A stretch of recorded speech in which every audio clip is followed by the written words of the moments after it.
second service of the Grace for the Afflicted.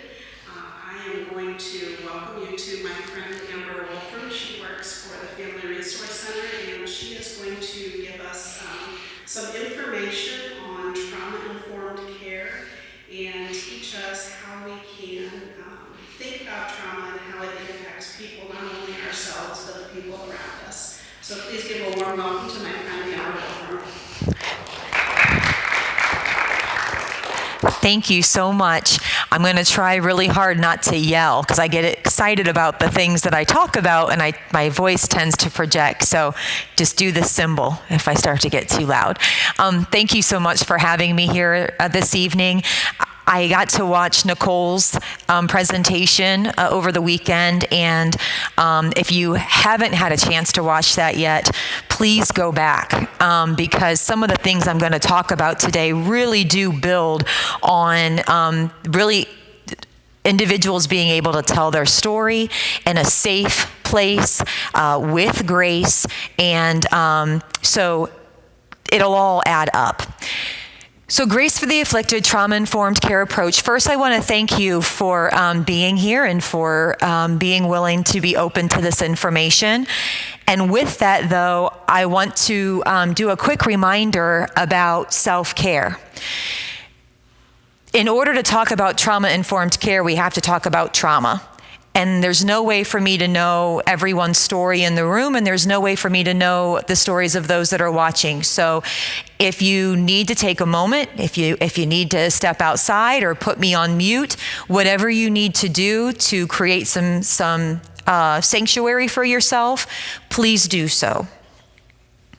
So today what we're going to talk about specifically is why language matters when we are speaking of not only ourselves and how we talk about ourselves, but also how we speak with others and the words that we use. We're going to cover what trauma-informed care is, why understanding our own personal lens and bias is so important, and also a little bit about self-care. Self-care is a whole other presentation on itself, generally about 90 minutes to 2 hours, but I'm just gonna touch on it briefly because if you're willing to be in that space with someone who is telling their story, there's a little bit of kind of like putting the oxygen mask on yourself first in a plane. If there's danger, there's some self-care we need to do first before we enter that space. And we'll talk about that. If you remember nothing else about today, please remember that all behavior has meaning. Everything we do each and every day, there's a reason that we do it. There are coping mechanisms that we have been handed down, that we have picked up along the way, that all add up. We want to start asking individuals what happened to you instead of what's wrong with you. You'll still get the same information. You just won't get it in a way that's so confrontational and also, unfortunately, judgmental, whether you mean to be or not, and we'll go into that. The symptoms that individuals are often experiencing in their life are actually adaptations. They're things that have worked. They may not be working for them now, and they may never have been working for them in their best interest, but when they're surviving, they work. Doesn't mean that they get to thriving with them, and we'll go into that. Individuals may be thriving, but they're not. They may not be thriving, but they are surviving. And also, healing happens in relationships. We are heard. We are heard people, and it was interesting. The Courier, when the Alcohol, Drug Addiction, Mental Health Services Board, the ADAMHS Board, was first bringing recovery housing to Hancock County, there was a lot of pushback. And I shouldn't say there was a lot of pushback. There was a small amount of pushback in a very specific area. Anyway, and the Courier did this wonderful cartoon of an individual in a cave. And it showed on the person's gown that they were suffering from addiction and they were in the cave. And it says, is this where we get better? And obviously the answer is no. We heal in relationships, and we'll talk about why that's so important. When we want to destigmatize words, we want to make sure that we're being person-centered in our description. In medical terms, if you think about it, instead of saying someone is a diabetic, they're an individual with diabetes. Because there are many other things other than just a diabetic, right? They're a mom, they may be a homemaker, they may be a sister. There's a lot of other things about them. They just happen to also be working through diabetes or learning to manage their diabetes. So when it comes to things like mental health and addiction, we want to make sure that we're using person-centered terminology. So for instance, this one right here, instead of saying that the individual is bipolar, we say they have a diagnosis of bipolar. Because again, it's only a part of who they are. And it's real important, especially if we're going to come into a conversation or come into a space with someone and not bring in that bias, we need to make sure that we're not only saying that language matters, but we're actually thinking it as we're meeting with them, because we don't want to just be with someone and their diagnosis. We want to be with the person as they tell us what their priorities are and what they want to talk about and what's important to them. And every time it may not be their diagnosis that they want to talk about. So there's been a lot of different, if you just Google language matters, all types of associations and organizations have begun to put information out there. I'm currently working with a suicide prevention grant. And we've been working really hard to get away from the language of committed suicide, because committed is often a term that has stigma attached to it, shame and blame, like you committed a crime, versus died by suicide, which is unfortunately what actually happened. And then a suicide attempt or an attempted suicide versus an unsuccessful suicide. I don't know why we ever use that terminology, but just getting around the words are really important, because if we change our language, we actually can change the way the brain confronts the information. Here's another one in relationship to addiction, and it's talking about a person with a substance use disorder, a person, and you can see where it talks about an addict or an alcoholic or a drug abuser. Again, they're an individual with a substance use disorder. It's only a small part about them. And also when we talk about things like a drug test, I had someone challenge me on this once, not using clean or dirty. So you tested dirty, you tested clean. Instead, we say things like you tested negative for a substance or you tested positive for a substance. And someone said, this is just what language we use. And I said, I can guarantee you, and my grandmother went to Dr. Schroeder for her diabetes. He never told her she tested dirty for sugar. And I can guarantee you my grandmother failed every test she took with Dr. Schroeder. And I can tell you he had many conversations with her. And as we have tried to adapt her recipes, we now know why. There was sugar in baked beans. There was sugar in everything. So I can assure you my grandmother never passed a test. But he never told her she tested dirty. And so if we're going to look at addiction and we're going to look at mental health needs as medical needs, we need to be thinking along those lines. Now, where it gets tricky is an individual with addiction or an individual with lived recovery or long-term recovery. They may, in their own speaking of themselves, say, I am an addict, I'm a recovering an addict, I am an alcoholic. It's important for them in their recovery. That's okay, because that's them speaking about themselves. But for us in profession, for us in conversation, and for us in support, we want to make sure we use language first. And I got to hit the right button. There we go. So what is trauma? This is the technical terminology. It's basically an individual trauma resulting from an event, a series of events, or a set of circumstances that is experienced by an individual as physically or emotionally harmful or life-threatening and has lasting adverse effects on the individual's functioning, mental, physical, social, emotional, or spiritual well-being. This is the technical term. But really what trauma is anything that overwhelms a person's ability to cope. So if you can think about a time in your life that you could not access important information that could help you at that moment, that was a time you were unable to cope. I brought my example with me today. When my daughter was about 2 years old or a little younger, we were at Meijer and we were looking at greeting cards. And she kept saying, "Look, Mommy." And I'm like, "Put it back." "Look, Mommy, put it back." And then, "Don't hurt the cards." And as I was looking, I realized it in about 10 seconds and she hadn't said anything. And I looked down and she was gone. And I had all kinds of training. I had assisted police officers with different trainings. I had attended all the workshops. I had done everything. And I could not get my feet to move. I didn't know if I should run to the customer service and tell them my daughter is missing so they could block the doors, but the doors were right there. If somebody had taken her, they're already out in the parking lot. And the world was passing by and I couldn't say anything to anybody. Like I couldn't even say, "I can't find my daughter." I couldn't do it. I could not leave the spot I was in. And it felt like 2 hours. And then I heard, "Hee, hee, hee, hee, hee." And I looked and my daughter was hiding in the travel section of the shampoo bottles.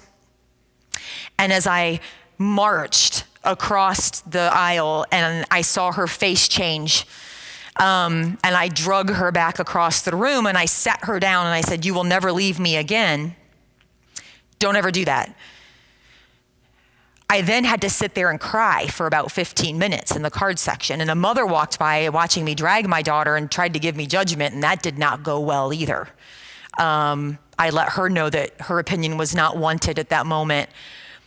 And then I had to cry and I had to shake and I couldn't move. I had a moment of trauma. Now, it was different for me and it didn't become a lasting trauma because of a couple things. I was able to go into the car when I could finally feel like I was safe to drive home, and I called my mother. She's like, "Do you remember when we lost Corey at Hills? Do you remember that moment when he ran under those clothes?" And then I called my girlfriend and I'm like, "I just lost Nyla." She's like, "Oh, the first time I lost Drew." And people commiserated with me. They shared their stories with me. Nobody called me a bad mom. I got home and my husband was like, "It was bound to happen sometime." And so I got support. And people didn't shame me or blame me for it. So my event was, I lost my daughter for probably 10 seconds, which felt like 2 years. My experience was I could not move. I could not access my coping skills. I could access nothing knowledge-wise. But the effect for me, fortunately, was I had support. I was able to tell my story 100 times that day, and everybody was supportive. So it did not become a lasting trauma. Now, she's never left my side again, so I might have potentially placed the trauma a little bit. But this is the difference with trauma and understanding that it is an individual experience. What's traumatic for one person may not be traumatic for someone else. You see individuals that, are in a car accident and there's two people there. One's walking around asking if everybody's okay and someone else is on the curb and can't speak. It's the same event.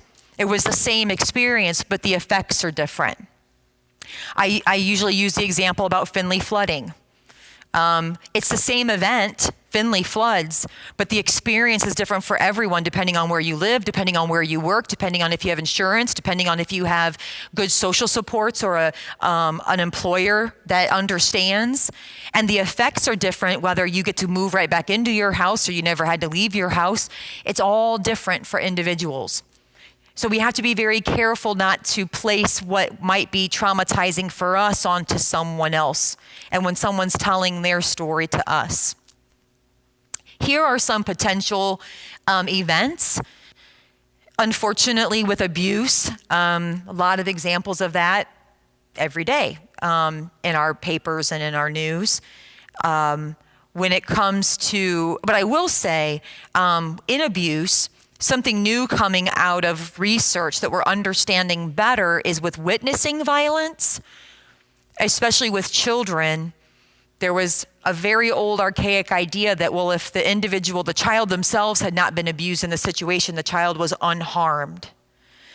And we're now understanding that the trauma that the child experiences by witnessing the crime, or an individual that has witnessed victimization, the trauma can be just as sustained as if they had it themselves. With loss, right now with a pandemic, I think that's one that should be put on there. because we're understanding even more as a community and as a country and as a world right now, just how devastating loss is, and just how loss impacts our ability to think forward and our ability to feel safe, even when we know we're safe. When we were all in our homes and we were confined to our homes with our families, there was still that concern of what was lurking outside the door, and others were losing things, and were we next? And then the chronic stressors. Poverty is the number one chronic stressor. Poverty creates its own language. It has its own social norms and cultures, things that individuals and communities in poverty experience, and the ways that they work through that are a lot different than areas that are not impoverished. So there's that as a chronic stressor. And we are finding that poverty, it's generational in a sense that the things you pick up in that learning and in that coping can be traveled forward with you. Historical trauma, I have a feeling, again, the pandemic may be placed in here. Some other ideas with historical trauma are things like the Holocaust, the treatment of our First Nations in North America, the Great Depression. My question to individuals usually in this part of the presentation is, how many of you have a button jar at home? I have one. My mother has one. My mother's is actually an old candy tin. But my grandmother had one, because my grandmother's mother had one, because in the Great Depression, you threw nothing away. So if this shirt got so bad I couldn't do anything with it, then my grandmother would take all of these little buttons off because you might need them again. And because my grandmother did it, my mother did it, and I do it, and I've never sewn a button on. I don't, but I can't get rid of that. Like when there's an opportunity to donate buttons, like in youth theater, I'm always like, can I give you buttons? Because I just can't get rid of the button jar. That's what historical trauma can do. The number one risk factor for developing a substance use disorder is having a family member with a substance use disorder. And there's the research behind genetics, there's the research around environment, and there's also the understanding of applied and learned coping mechanisms. So how an individual learned to cope in a household. Was it when things were good, we had a drink? When things were bad, we had 2 drinks? What mechanisms did individuals around them use to cope? That's what we pick up. In my family, it was food, and it continues to be food.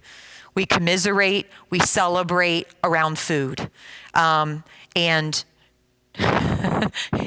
we've all developed a little bit of insulin tolerance due to that.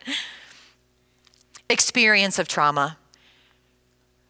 What makes something traumatic for one, not for another, more traumatic, are things that have to do with like context, expectation, and meaning. If my husband in the middle of the night rolls off his pillow and hits me with his head, which he has done, it hurts. I see stars.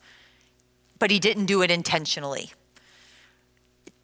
If I walk in the door and say, honey, I'm home, and he hits me in the head, it's the same pain.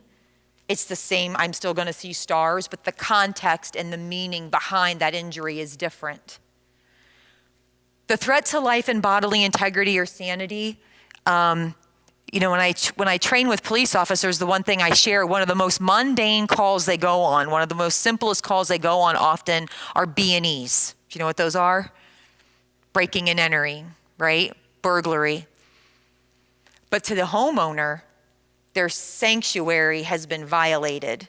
The place they feel the safest in the world has been tussled and stolen, and that is a threat to sanity and to integrity. And so understanding what the experience is for the individual is so important. What interventions were given? So when she got out of my grasp, every friend I talked to said, oh, that's happened to me. Oh, don't worry. Oh my gosh, you're not a bad mom. I had so many interventions of people saying, you're a great mom. It happens to all of us. But that's not always the case. Sometimes when someone has been victimized or something bad has happened, their experience is not that they get good intervention. Is that individual humiliated, betrayed, or silenced? Unfortunately, children and sexual assault survivors often are humiliated, betrayed, or silenced. In the home, it may be said, what happens in our home stays in our home. You tell anybody, it'll be worse for you. Or for the victim, it is, well, what did you do? What were you doing? I think about other crimes or other things where things happen, and we don't ask the victim, what were they doing? How, and so it's that humiliation, betrayal, or silencing. And then is it subconscious or unrecognized? I once worked with a young girl who had been sexually assaulted, and the cologne of the individual that assaulted her was one of those colognes that you can get at Christmas everywhere, like Cool Water or Dakar or something like that. Every time she would go into a store and someone would walk past her wearing that cologne, it threw her back. And she didn't fight, she didn't flight, she would freeze. And then if somebody wasn't with her, she would just stand there. And then, of course, security would approach at some point. And so she got very scared going out in public by herself. But it was a subconscious, unrecognized thing that would happen for her. It wasn't identified until a little bit later exactly what that trigger was for her. Factors that increase impact, things like earlier occurrence, being silenced or not believed, blaming or shaming. But also the perpetrator is a trusted caregiver. If the person who's supposed to show me love, if the person who's supposed to teach me what is healthy and unhealthy, if the person who's supposed to make me understand the boundaries of the world and help explain my value and my worth is the person that is perpetrating the trauma on me, how do I then go out into the world and find that safe relationship elsewhere? And how do I feel comfortable where that's not the norm? So we may know people that we just think, man, everywhere they go, it's just drama. Everywhere they go, it just seems like something happens. It may be that that individual is creating an environment where they feel comfortable. It's not because it's healthy, and it's not because it's the right coping mechanism, but it's what feels normal to them. And unfortunately, that perpetrator being a trusted caregiver is a very, almost imprinting can occur where you really have to work hard to unlearn it. So the responses that we see for individuals that have experienced trauma, flashbacks or frequent nightmares, sensitivity to noise. I used to be a very touchy-feely person until I became trauma-informed. You were never a stranger in my eyes, and within the first 15 minutes, I'd be touching your arm, touching your shoulder. If I was laughing, that was just the way I was. And then I became trauma-informed and realized not everybody likes that. And not everyone is comfortable with that. Individuals are expecting something bad to happen. Waiting for the next shoe to fall, the next straw to break. There might be a chance that they're not remembering parts of their life that they've actually blocked. The brain has just said, it's too sensitive, we're not gonna go there. I'm just gonna cut you off from it because it's not healthy for you to remember. And in that, feeling emotionally numb, lack of concentration. What we see a lot with trauma response is this excessive watchfulness, anxiety, anger, shame, or sadness. Working with police officers, again, a gentleman once told me a story where he's a sheriff deputy, and so he keeps his car at his house. And when he's out mowing his lawn, he would wear his sidearm with him because while he was mowing, he felt like he was a carnival duck out there. And anyone could. And I just sat there and I was like, oh my gosh, that's not healthy. But then I looked at the room and there was other law enforcement nodding. And I asked them, I said, if I had a clinical background, I might ask you, what's the difference between paranoia and excessive watchfulness? And one of the officers yelled out, a really thin line. Okay. But you got to remember, they're out there every day only seeing the worst of what happens, right? We don't call the police because there's something good happening. Other trauma responses, here's just a couple of the list of them. Blowing up, resisting transition to change, being very protective of personal space.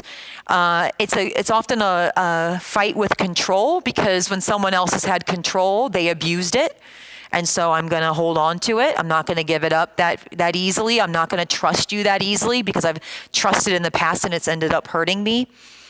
Again, those emotional and physical things that we had talked about before. Unexplained medical problems. Depression, now research-wise, has a strong link to lower back pain. We know that for some reason, the brain says, when you're not listening to me and you're not addressing my needs, I'm going to make you feel some pain because you're not addressing my mental pain. And we'll have people that'll have somaticized feelings. We all know that, have you ever been waiting in line for a roller coaster and you're instantly like your gut, you're like, oh, I got butterflies, I got anxiety. Anxiety does the same thing. That's kind of a snippet of anxiety, what anxiety feels like when you're sitting there waiting to go on that coaster. And so we know the body will begin to show symptoms of the trauma. Psychologically, trouble focusing, but also just confusing what is safe and what is dangerous. Again, how do I differentiate between the two? And difficulty imagining the future. We used to do a horrible thing where we would be like, where do you want to be 5 years from now, from people entering programs? And they're like, I just want to know where I'm sleeping tomorrow, and is it going to be safe, and do I have food? Why are you asking me about where I want to be 5 years from now? And we're learning. We're learning. The more we listen, the more we learn. It's amazing. Problems are adaptations. Fight, flight, or freeze. So watch deer in the fields. You ever watch them? They're so cute. They're out there, they're doing their thing. Their tails are swishing. And then all of a sudden you watch them and they all go, right? They freeze because they've heard a twig break. They've picked up a scent. So they all freeze and they're thinking, do we need to stand our ground or do we need to run? And then one deer will sniff, do a couple grunts, and they all go back to doing their thing. Right? Momentary stress with long periods of rest. We are actually engineered the same way. We just don't get often that long rest after stress.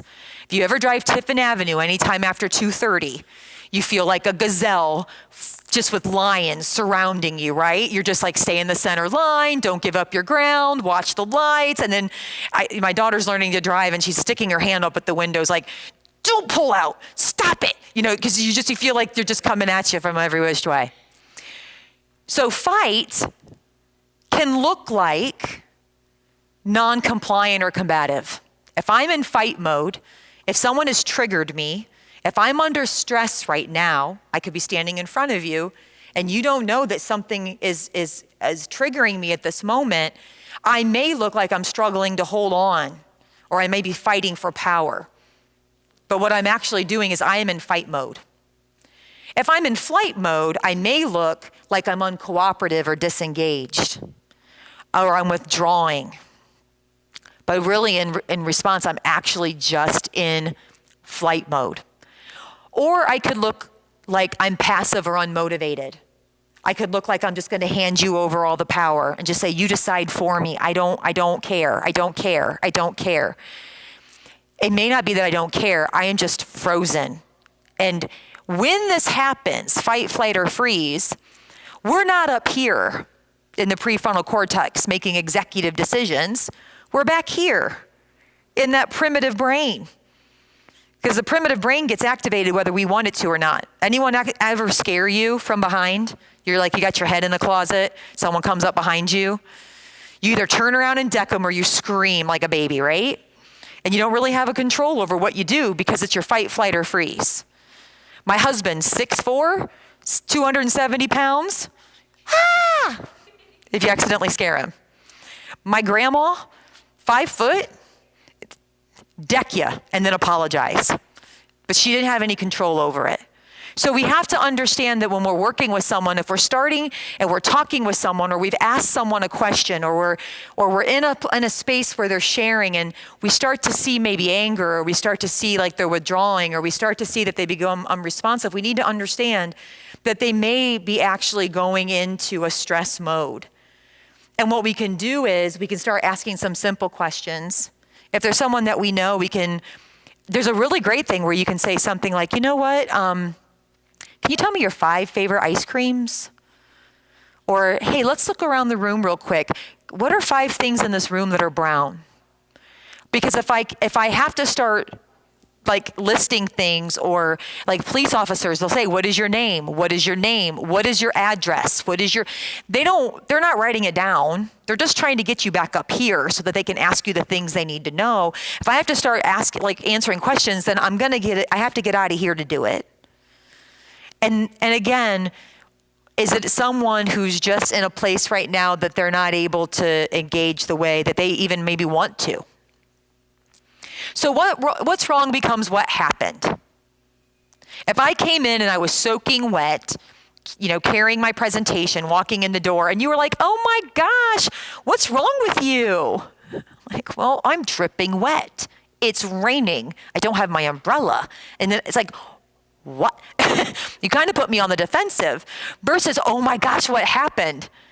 I'm still going to tell you, oh my gosh, it's raining outside and my umbrella's broken. You're still going to get the same information, but you're not going to put me on the defensive to explain it. Instead of what is your problem, it's how did we end up here together? Tell me a little bit why we're both in the same room today. Tell me a little bit why you wanted to speak with me. Tell me how we got here. Instead of what are your symptoms or malfunctions, and that slide always kind of gets me, like, what's your major, because we say, what is your major malfunction in my household, not out in the community, it's usually to my dog. But instead of that, we say, how have you coped, or how have you adapted? What's worked so far? Because there's strengths in what has worked, even things that are maladaptive. There are strengths in there if we can help identify what those are. And how can I best help or treat you means how can we work together to figure this out? There's the old saying, like, you give a person a fish, you feed them for a day, you teach them to fish, you feed them for a lifetime. Same thing here. If we go in and try to fix people, first we're saying they're broken. That's not kind. But if we try to fix people, we might get that one solution of that one need met, but there's probably a whole host behind, and we haven't provided the tools on how for them to do it themselves. So instead of saying, like, how can I best help you today? How can I cross one thing off your to-do list? It becomes, how can we work together to figure these things out? What's your number one priority? What is it that you want to work with? Tell me what you want to get out of us being here together today. Trauma-informed organizations, programs, systems understand the 4 R's. That is, first, we realize there's widespread impact of trauma. If you think about universal precautions, we all know them now. I used to work in a hospital setting, so I became very aware of universal precautions when I was doing hospice work. But now we all know them, right? We wash our hands, we sing the happy birthday song, we use hand sanitizer, we open the doors with our arms when we can. And, think about the surgeons on the TV shows, right? They never open a door, they always walk through like this. We all know those now. Those are universal precautions. If we approach each individual as if they may experienced a trauma sometime in their life, that they may be having a difficult day, if we just approach everyone that way, we're using universal precaution to not re-traumatize. And if we recognize the signs and symptoms of trauma, we can help individuals more. We can see where they're at. My daughter, she loves when we go through a drive-through line because I use this type of behavior every time I go through. I used to work drive-through. I used to say, welcome to Burger King. How may I help you? When was the last time, unless I guess you go to Chick-fil-A, I don't know, but when was the last time someone at the thing was like, hello, welcome to Burger King. How may I help you? It's usually like, what do you want? Or you can order now. And so I sit there and I say, well, thank you so much. And may I please have, and may I please have, and may I please have. And that'll be all. Thank you so much. And when we get to the window, I do the same thing. And I'm like, thank you so much. Here is my card. Thank you. Please. Thank you. And generally, when they leave, they are smiling and saying, thank you so much. Have a great day. Because I have a suspicion the individual that's working behind that counter has been having a very long day and probably a stressful day.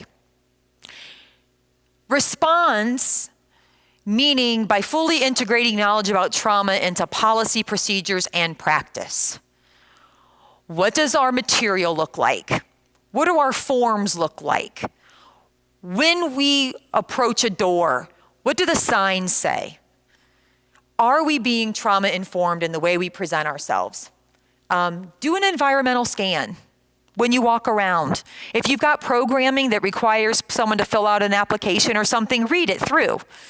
And read it through as if you were someone who had experienced trauma. And say, is the form trauma informed? Is our policy trauma informed? In our vision, in our mission, do we have something in there about addressing the needs of individuals? Generally in churches, the answers are yes, but I also do this presentation elsewhere. And resist. Seek to actively resist re-traumatization when we can. And when we did a trauma-informed care community training here, we started in 2014 in Hancock County. One of the organizations that was a part of it was our jail. And our jail's like, we're punitive. I mean, we're corrections, but we're also, how do we, with everything we have to do to keep each individual safe and with our staff safe, like how do we not potentially re-traumatize individuals who experience trauma? And they were creative and they were accepting of ideas, and we installed a body scanner so that individuals, when they went to classes or treatment where they stayed inside the building and never left the building, they didn't have to be re-strip searched to go back to the common areas where the inmates were. And it was amazing. It was easier I don't want to say easier, but it was better for staff not to have to subject people to that repeatedly. Our numbers went up in people attending group because they didn't have to go back through that going through. So when someone says, well, I don't know how we can do this, I'm like, if a corrections facility can do it, you can do it. There are ways. I wanted this slide in here because I usually have it in here. And then after hearing Nicole last week, she really covered this wonderfully. With building a relationship, really often what someone wants is to just be heard. Sometimes just being able to get the thoughts out of the brain and get them out and have someone be able to just listen can be the most healing part of building a relationship. And we're looking for empathy, not sympathy. And I'm like, I'm going to show this wonderful video. And Nicole's like, already got it. I'm like, okay. So empathy is a lot different than sympathy. Empathy is, again, being able to find something in yourself that has had that feeling before and sit in that space with someone versus going, oh, I'm so sorry that's going on for you today, and try to do a distraction or something like that. We want to assist individuals in communicating their needs and remembering our nonverbals are heard before our verbals. So if I'm up in front of you all today and I'm like, I am so glad to be here today. I am just so excited. In fact, I just can't believe you asked me here. This is wonderful. Doesn't matter what I say, what comes out of my mouth, you already heard the language that I gave. And it's over the phone as well. You can tell when someone's paying attention to you over the phone or when someone's doing something else. We need to help individuals determine what they want to talk about, what a priority is for them, not what we think they need to do first.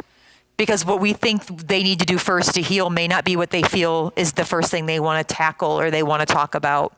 And we always want to be honest about what we can do and what we can't do in our relationships with individuals. People that are seeking help or people who have difficulty with understanding relationships, healthy or unhealthy, or boundaries may need someone to say, like, this is my role for you in this relationship. And if these other needs come up, this is where we're going to refer and we're going to help you find the right person for that, because that's not what I can be, but this is what I can be. And we want to assist with warm handoffs. So if we understand a process that someone needs to do, if we've been there ourselves, if we've walked that walk, or they're reaching out to community services that we're aware of, we want to let them know what to expect, but we also want to provide warm handoffs when we can. I always tell people, if you're looking for X and I send you in that direction and it doesn't pan out, come back to me. I want to know it didn't work out. Come back to me and let's keep working on this together. Or if I know a process is tedious or an individual is tedious, I'll say, let me call them first and tell them you're going to call. Or let me call them and let them know that you're expecting a call, and I'll give them your number. And that way I know that warm handoff has been made. I'm also a bit type A, so take that for what that is. Communication is always key. Positive I statements when we're speaking with someone about our needs is important, coming at it from where we stand. Or if we need to give feedback constructively to someone, being able to share with them, it's not something that we think they need to work on, or it's more like, so when you explain this to me, how I felt was, or I believe this, where does it come from us? So we're making sure we're not projecting, because it's really easy to project. But what I think you really need to do is, that's kind of getting back to that, what's wrong with you. Understanding statements, showing you understand how they feel is wonderful. And then also a shared responsibility of how you can be part of the solution seeking is good for someone to know as you enter that conversation. Again, so you can establish that relationship. I love this quote. You stop explaining yourself when you realize people only understand from their level of perception. Like, right? I've got something taped on my computer right now that basically says something like, we don't remember what happens, we remember our perception of what happens. So everyone in this room is going to walk out of here today with, how many different versions of the presentation I just gave. And so we need to remember that as we're working with someone about our lens and our bias. And when I say bias, I'm not meaning it in a negative way, like you're biased against someone. I'm just saying we all have our own lenses on how we see the world based from where we've come and what we've experienced. And I have to be aware of that as I enter a conversation or enter a relationship, that's present. So I make sure I'm not doing too much deflecting or too much projecting, or just understanding that I am going to see it through my lens. There's no other way for me to see it. But again, that's where silence is so wonderful. And being present is so wonderful. I can have those things and not worry about projecting that perception.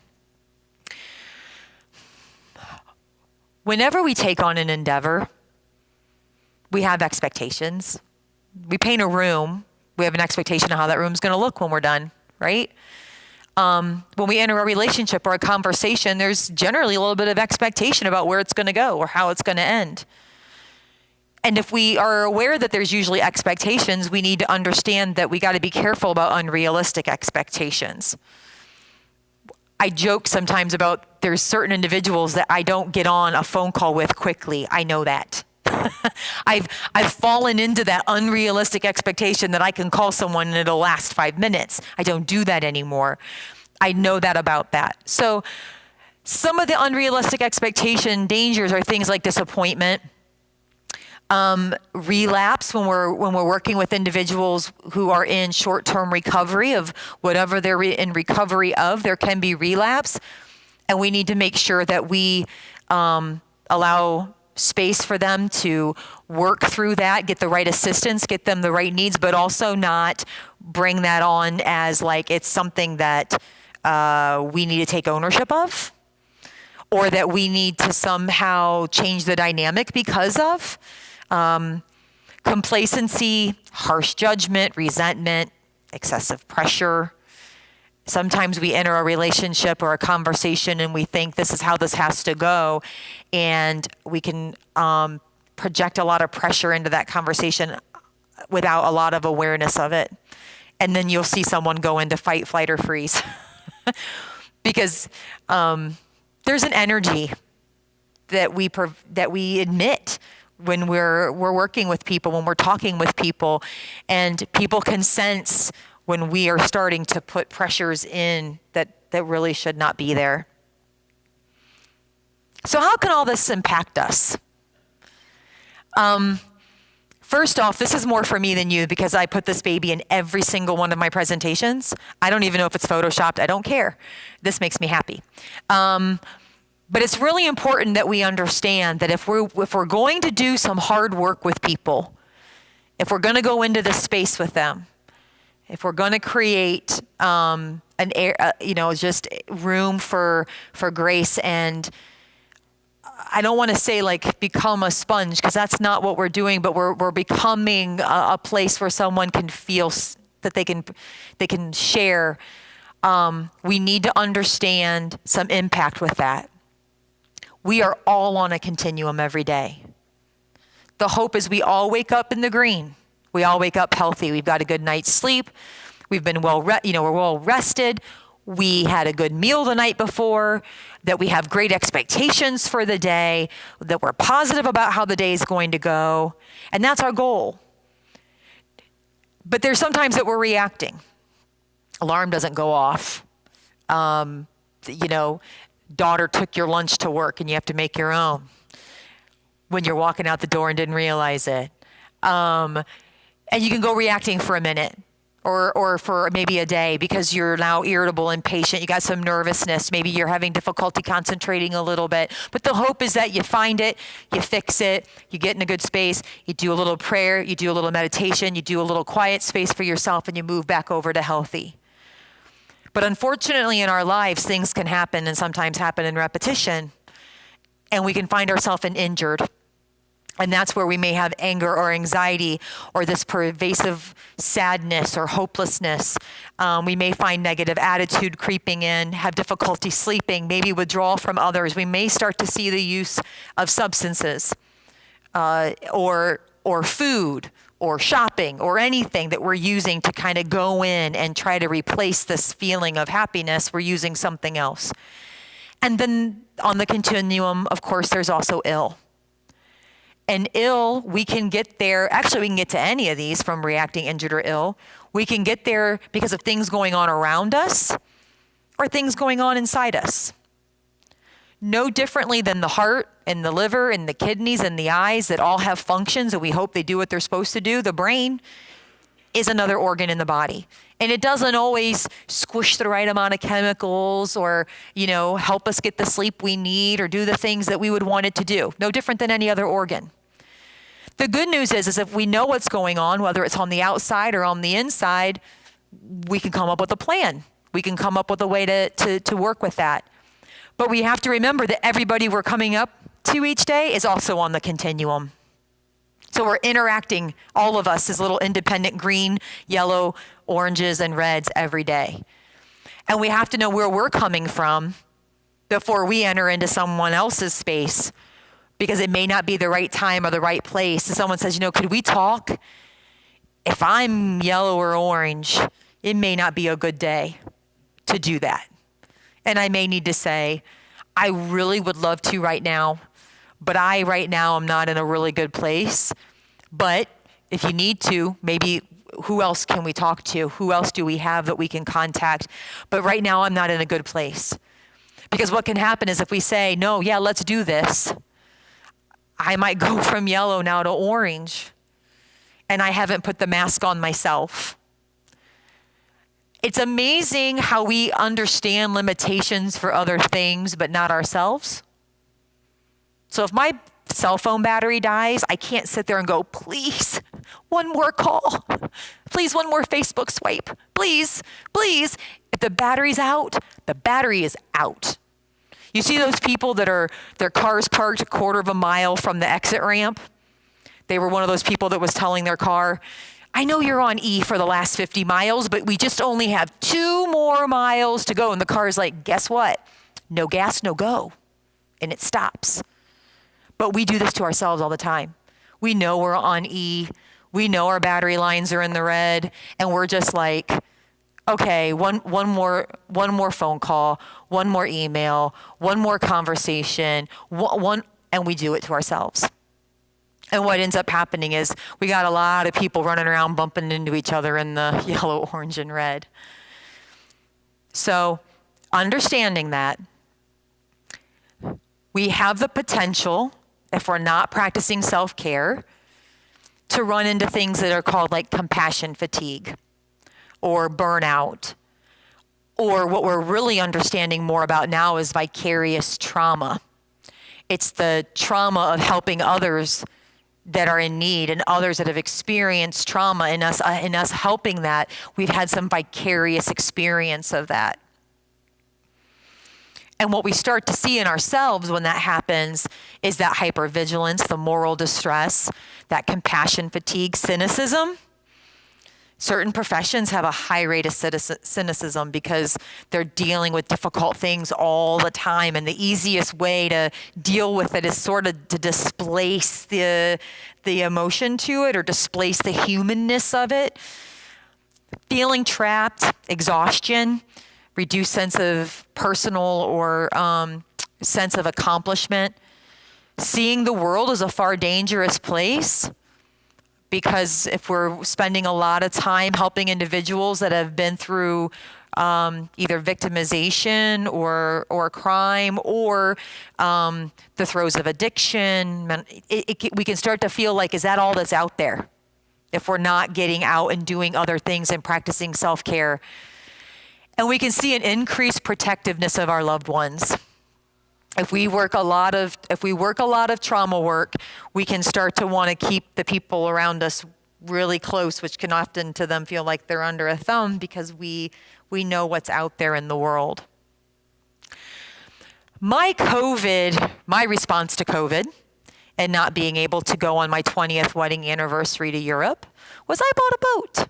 And you know, they say the day that you love the boat the most is the day you buy it and the day you sell it. So I'm still in the honeymoon phase. And we've had a lot of expression with COVID about we're all in the same storm together. But then people were like, yeah, we're all in the same storm, but we're in different boats. You know, this person over there, they're in a yacht with 2 people and they have servants.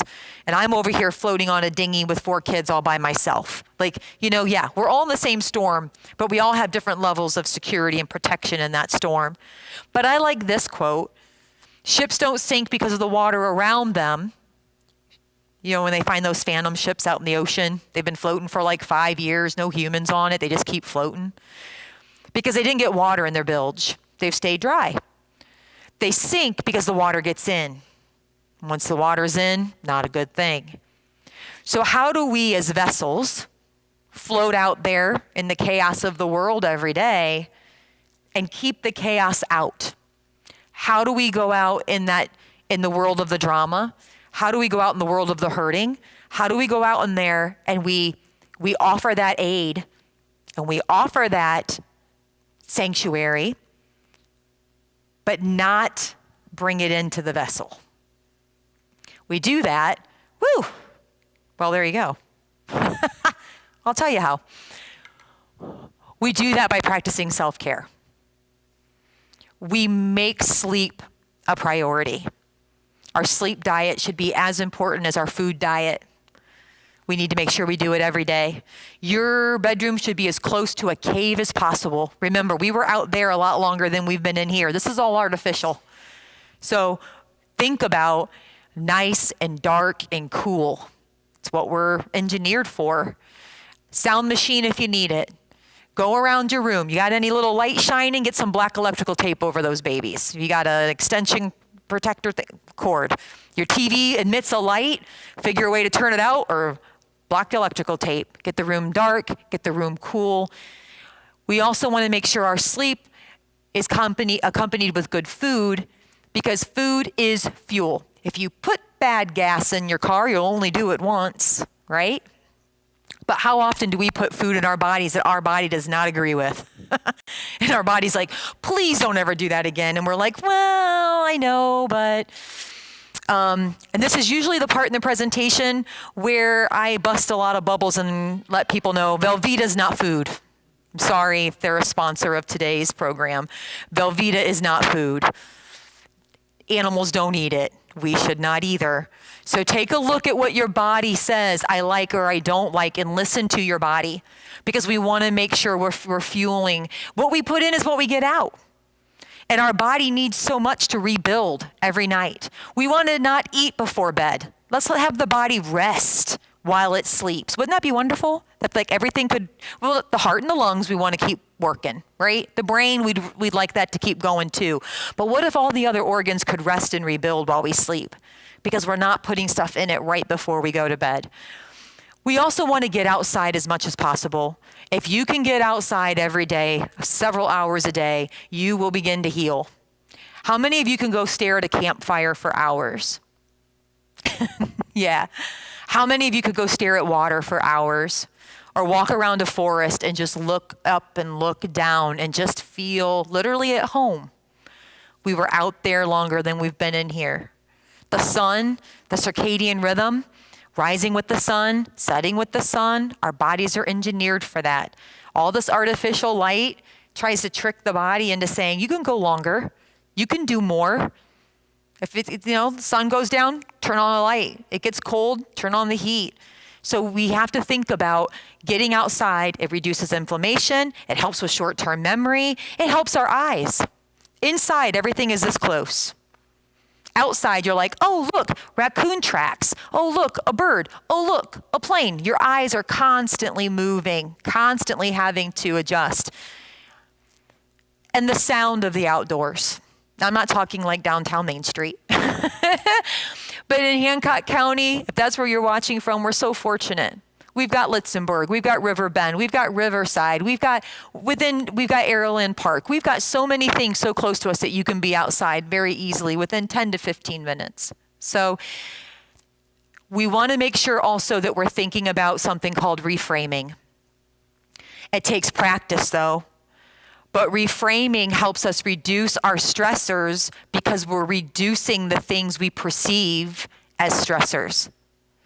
So just recently, for example, I found myself on a Twitter page in Findlay that you generally don't want to be on, because I walked through the Wilson's line when the dining room closed down. And that day I had been on AM radio, WFIN, WKXA. I had been in the Courier for an article about suicide prevention. I was on WTOL supporting local business, saying, hey, just because you can't go in doesn't mean we can't still support the business. Let's all get creative together. And then I'm watching TV with my family, and my husband says, I just got a text from a friend that said you're on this Twitter page. And I could have got all upset. I could have got all irate. I could have put off some, really intelligent rebuttal. But instead I was like, well, I'm a rock star. I was on radio, I was in the paper, I was on TV, I'm now on Twitter, I'm blowing up. And that's how I left my day. Now I did put something out on Facebook because my friends all started, and every time I got one, I reminded them, you shouldn't be on that site. It's nothing but negativity. Get off that site. But I reframed what I saw as a stressor. It really, in the grand scheme of things, was it going to be impactful tomorrow? No. Was it going to change? Did it change my living situation? Did it change my financial situation? Did it change my friendships? No, it didn't do any of that. It really wasn't a stressor. So if we can change what we perceive as a stressor, in our household, we got a saying, is it a first world problem? If it's a first world problem, is it really a problem? I can't find my phone charger. Well, then, okay. But again, is there food on the table? Yeah. Are we okay? Yeah. Is there a roof over our head? Uh-huh.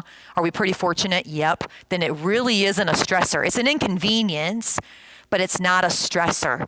And unfortunately, right now in our world, we are being told to get really upset about a lot of things every single day. And we have to decide, are we going to get upset about it? And what do I have to control? I can control right about here. This is what I control right here. So how much am I going to try to influence or change or impact something else versus what am I going to do to just try to make where I'm at the best I can make it, and for the people that come in contact with me the best I can. And by being trauma informed, by understanding people are who people are, and be able to accept them for the way they are and be able to start from there, I can also help them with reframing too. Because we're not broken. We're all kind of essentially in recovery from something. It's just some of us, it's different than others. So normally there'd be like a bunch of other self-care slides, but that's a whole other 90-minute presentation. So you're going to have to call me for that one, and we'll do that too. So if you have any comments or questions or concerns in regards to the materials that were on these slides, all the references are available. And I would encourage you to reach out to me through Nicole, and I would love to speak more with you on any of those topics. So thank you so much for having me here this afternoon. I appreciate it.